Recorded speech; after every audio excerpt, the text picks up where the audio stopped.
माँ दुर्गा का वाहन सिंह है। माँ दुर्गा एक देवी के रूप में पूजी जाती हैं। दुर्गा देवी 8 भुजाओं से युक्त हैं, जिन सभी में कोई न कोई अस्त्र शस्त्र होते हैं। उन्होंने महिषासुर नामक असुर का वध किया था। हिंदू ग्रंथों में वे शिव की पत्नी दुर्गा के रूप में वर्णित हैं। जिन ज्योतिर्लिंगों में दुर्गा देवी की पूजा होती है उनको सिद्धपीठ कहते हैं। वहाँ किए गए सभी संकल्प पूर्ण होते हैं। माता का दुर्गा देवी नाम दुर्गम नाम के महान दैत्य का वध करने के कारण पड़ा था।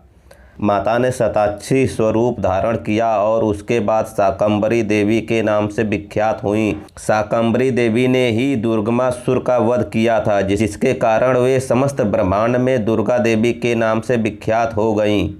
माता के अनेकों मंदिर हैं, कहीं पर महिषासुरमर्दिनी और कहीं पर शक्तिपीठ तो कहीं पर कामाख्या देवी। यही देवी कोलकाता में महाकाली के नाम से विख्यात है और सहारनपुर के प्राचीन शक्तिपीठ में शाकंभरी देवी के रूप में पूजी जाती हैं।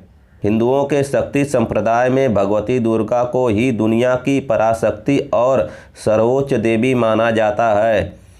वेदों में तो दुर्गा का व्यापक उल्लेख है, किंतु उपनिषद में देवी उमा हिमालय की पुत्री हैं। पुराणों में दुर्गा को आदिशक्ति माना गया है। दुर्गा असल में शिव की पत्नी आदिशक्ति का ही एक रूप है।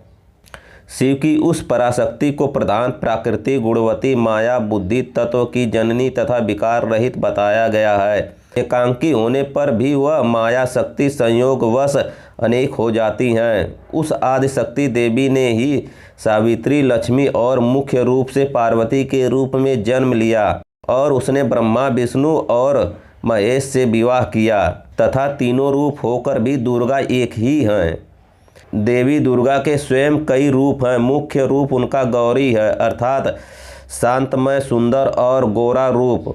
उनका सबसे भयानक रूप काली है, अर्थात काला रूप। विभिन्न रूपों में दुर्गा भारत और नेपाल के कई मंदिरों और तीर्थ स्थानों में उनकी पूजा होती है। भगवती दुर्गा की सवारी शेर है।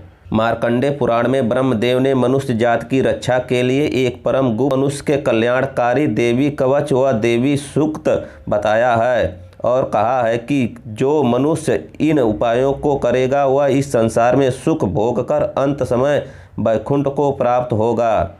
ब्रह्मदेव ने कहा, जो मनुष्य दुर्गा सप्तशती का पाठ करेगा उसे सुख मिलेगा।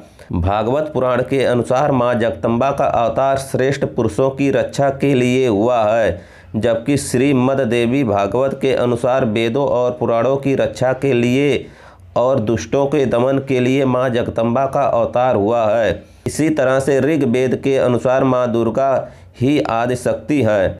उन्हीं से सारे विश्व का संचालन होता है और उनके अलावा और कोई अविनाशी नहीं है।